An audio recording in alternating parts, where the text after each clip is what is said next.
Why do you want to work out? What is your goal? The most important thing is that you have a vision, that you have a goal. Because without that vision and without that goal, again, you're drifting around and you're never going to end up anywhere. People don't become successful just by accident. You know, I mean, maybe the guy that found gold in California and started the gold rush, but don't count on that. That's the one in a lifetime kind of a situation. So you got to really have a specific goal. And to me, to have that vision that I want to be Mr. Universe, that I want to be the greatest bodybuilder of all time. That was a great vision, and that specifically to look like Reg Park and to be up there on that stage and to lift the trophy overhead and to win the championship over and over and over again. So that was a great goal. You have to have a goal. Now, it doesn't have to be that specific goal, but it has to have some goal. This is why I always recommend to people, sit down, take your time, and start thinking about, why do you want to work out? What is your goal? And that can be as crazy as it is. It could be, I want to impress girls. If that's your goal, so be it, but it motivates you. It could be that you're emulating a certain, bodybuilder or a certain football player, a certain boxer, whatever it is. Have those pictures put all over the wall like I did when I was a kid. I put pictures of Reg Park and of Sonny Liston, of boxers and of Ali and of powerlifters and weightlifters all over my bedroom, wall. So that every day when I go to sleep, every day when I wake up, I look at those pictures and they motivate me. You need that motivation, and then therefore you have this kind of imprint in front of you all the time, and you know exactly what you're chasing. People always come up to me and says, why are you smiling? You're working out 5 hours a day. You're doing the same as the other guys, but the other guys have a sour face. They're pissed off that they have to do another rep or another set or something. I looked forward to another 1,000 reps of sit-ups. I looked forward to another 500 pounds of leg press or squat. I looked forward to doing more and more curls until my arms fall off. Why? Because I knew that every rep that I did and every set that I did and more weights that I lifted, I get one step closer to turning that vision into reality.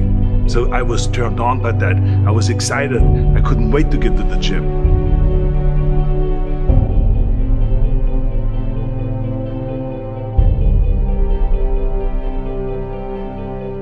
I remember that when I weighed 245 pounds, and Bob Rafelson, the director of Stay Hungry, said to me that I'm interested in having you come in for a reading and work on your acting and all this, because I'm interested in having you in a movie to star with Jeff Bridges and with Sally Fields.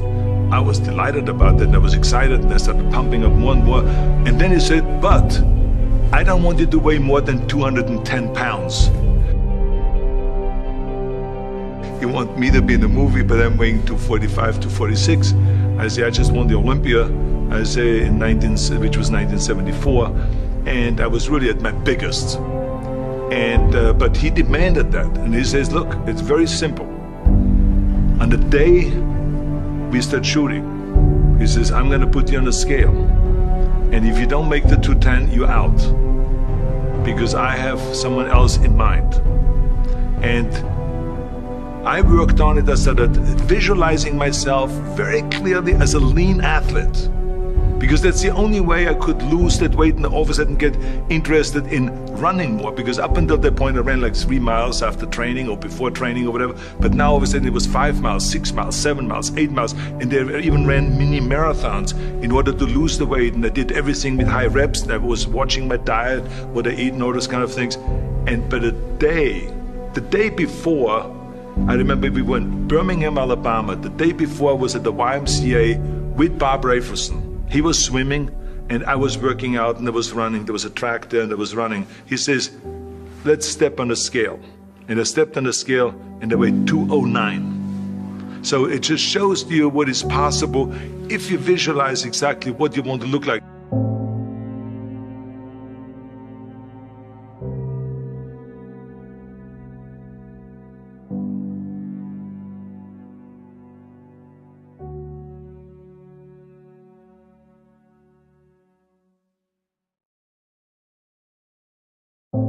And there was no room for any kind of like, well, I can't get my act together or anything like this, because there's only a certain amount of time. But the key thing again is have the clear vision. Have the specific goal of what you want to accomplish, because then you never go to the gym and you say, the day I feel down a little bit, I don't know what it is all about, I don't know my life, I'm confused. No, I tell you that I was a perfect example of someone that was not confident at all.